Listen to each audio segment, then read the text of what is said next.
ጠንካራ ክርስቲያን መሆን እንፈልጋለን፣ ግን ጭፈራ ቤት ነው የምናመሸው። ጠንካራ ክርስቲያን መሆን እንፈልጋለን፣ ግን ጉቦ ከሚቀበሉ ሰዎች መካከል ነው የምንኖረው። ጠንካራ ክርስቲያን መሆን እንፈልጋለን፣ ግን በአንዲት ሴት በአንድ ወንድ ተወስነን መኖር ደግሞ ማንችል ነን። ጠንካራ ክርስቲያን መሆን በጣም ምኞታችን፣ ግን እንዋሻለን። አንድም ቀን እውነት የሚባል ነገር ሳይቶብን ነው። ታዲያ ዝም ብሎ የሚመጣ ነገር ነው እንዴ? ጠንካራ ክርስቲያን ዝም ብሎ የሚፈጠር ነገር ይመስላችኋል? ከሰማይ ዱብ የሚል ነገር እኔ እግዚአብሔር እንዴት ባለን መንገድ ነው እኛን ረድቶን ጠንካሮች ሊያደርገን የሚችለው ምን ብናደርግ ነው ብላችሁ አታስቡም? ጥቂት ተጋድሎ እኮ ያስፈልጋል። ጥቂት የምትቃወሙት ነገር እኮ ያስፈልጋል። በእውነት ክርስቲያኖች ጥቂት የምንቃወመው ነገር ቢያንስ ቦታ እንምረጥ እንጂ ለክርስቲያን የማይሆን ቦታ እንኳን ባንገኝ ምን አለበት? ቢያንስ ጥቂት ኃጢአቶችን እንኳን እንቃወም እንጂ በእውነት ክርስቲያኖች ቢያንስ ራቁትነትን እንኳን እንቃወም እንጂ ራቁትን ካለመሄድ እንኳን መታቀብ ያልቻልን እኛ በእውነት እንዴት ብለን ነው ጠንካራ ክርስቲያኖች መሆን? እንዴት ብለን ጽድቅን ለብሰን መሄድ የምንችለው? ልብስ እንኳን መልበስ ያቃተን እንዴት ብለን ነው ጽድቅን መልበስ የምንችለው?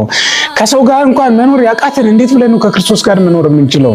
በክርስትና ቦታዎች በአምልኮ ስፍራዎች ጥቂት ጊዜ እንኳን ተረጋግተን መቀመጥ ያልቻልን እኛ እንዴት ብለን ነው የመንግስቱ ዜጎች የሰማያዊት መንግስት ርስት ተካፋዮች መሆን የምንችለው? እንዴት ብለን ነው?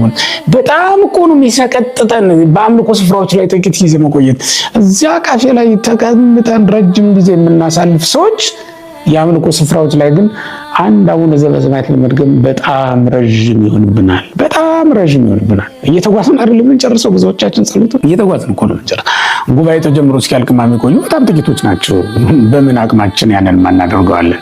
ዝም ብሎ ከሰማይ የሚመጣ ይመስላችኋል? ጥቂት ተጋድሎ በጣም አስፈላጊ ነው። ክርስቲያኖች ጥቂት ተጋድሎ እንኳን ተጋደሉ እንጂ ቢያንስ ሐሰትን ተቃውሟት፣ ቢያንስ ገንዘብን ተጸየፉት፣ ቢያንስ ራቁትነትን ተውት። እሺ ዝሙትን መቋቋም አቅቷችሁ ሊሆን ይችላል። ቢያንስ የዝሙት ምልክቶችን ከእናንተ አርቁ። የማይገባ ጌጥን ከእናንተ አርቁ። በማይገባ ጌጥ አታጊጡ። ቢያንስ ዝሙትን መቋቋም እንኳን ቢከብዳችሁ ለዝሙት የሚያጋልጡ ስፍራዎች እንኳን አትሂዱ። በእውነት ለዝሙት የሚያነሳሱ ምግቦችን ከመብላት እንኳን ተከልከሉ።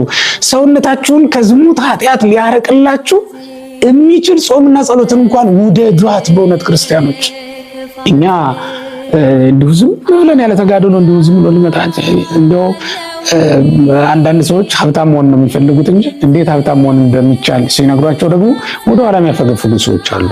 አሁንም እኛ በጣም ብዙ ጠንካራ ክርስቲያን መሆን ነው የሚፈልገው። ብዙ ሰው በክርስቶስ ፍቅር ውስጥ መኖር ነው የሚፈልገው። ግን ክርስቶስን ለመውደድ እኮ ገንዘብ መጥላት ያስፈልጋል። ክርስቶስን ለመውደድ እኮ ይሄን ዓለም መጥላት ያስፈልጋል። ክርስቶስን ለመውደድ እኮ ራስህን ሳይቀር መናቅ ያስፈልጋል።